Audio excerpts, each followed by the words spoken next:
Although let me say की FSSAI सुद्धा don't recognize this word junk food. Technically आणि knowledge wise जर सांगायचं झालं तर हाय फॅट सॉल्ट शुगर कुठल्याही फूडमध्ये जर हाय फॅट किंवा सॉल्ट अँड शुगर असेल तर ते आपल्या शरीराला हार्मफुल असतं. बरोबर.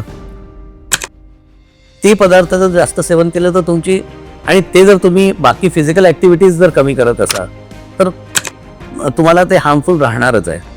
आणि इट नीड नॉट बी फक्त एका पर्टिक्युलर सेगमेंट किंवा QSR सेगमेंटच्याच फूडमध्ये. आपल्या इंडियन फूडमध्येही असे बरेच आहेत. रोज जर आपण पुऱ्या खायला लागलो इंडियन फूडमध्ये तर आणि व्यायाम जर काही केला नाही तर रोज आपल्या दिनचर्येमध्ये तो फरक की आपल्या बॅलन्स शीटमध्ये साधारण एक थंब रूल आहे. हा हे जरुरी नाही आहे की प्रत्येक केसमध्ये असंच होईल. आपल्या फूडची कॉस्ट एक साधारण 25 ते 30% असते आणि उरलेले म्हणजे 100 रुपयाचे जेव्हा बिलिंग येतं त्याच्यात 25 ते 30% फूडची कॉस्ट आहे.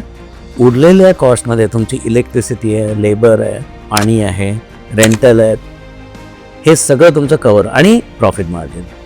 जर त्याच्यात तुमची रॉयल्टी असेल तर ती सुद्धा कवर होईल.